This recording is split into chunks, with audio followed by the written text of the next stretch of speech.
A history lesson about Nigeria's Benin Kingdom is being taught under a subject called Humanities at this school.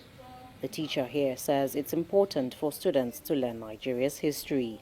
You find out that nowadays children are so carried away with the Western world and they forget their cultural heritage. So that cultural heritage is very important. They need to know where they are coming from. They need to know the beliefs, where they're coming from. They need to know about their country, about their states, about their language. It's very important. And the students are excited to learn. I love learning about Nigerian history because it teaches us about our culture and it teaches us more about ourselves. I am very excited to learn about Nigeria's history. Nigeria is rich in culture and diversity, so I'm just really excited to know more about my heritage and my roots. While these students get to learn bits of Nigeria's history, it's not as extensive as when it was taught as a standalone subject. History as a subject was taken from school curriculums in 2008.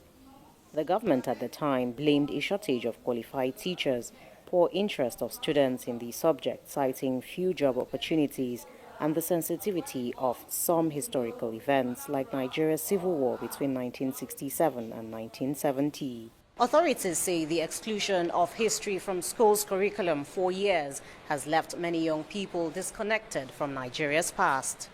The government is now requiring schools to revise their curriculum to include history as a mandatory subject. They hope that reintroducing history in schools will inspire national consciousness, a stronger sense of identity and patriotism. The government has not said if those concerns from 2008 are gone, but it believes the need for history to be taught in schools outweighs the reasons for its suspension. Educators believe this move will have a profound impact on future generations of Nigerians. So that thing of being able, and this is what history does, is to connect between the past and the future. So I can stand and look behind and say, you know what, I understand what that was, what happened then.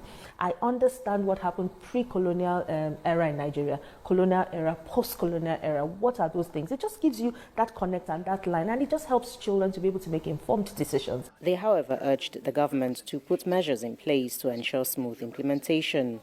The government says that nearly 4,000 teachers were trained in 2022 to prepare for the reintroduction of history as a subject in schools. Meanwhile, Nigeria's Education Resource Center is tasked with reviewing and updating the curriculum before it can be implemented in schools. However, there is no clear timeline for when this process will be completed. Ajek Mangut, CGTN, Abuja.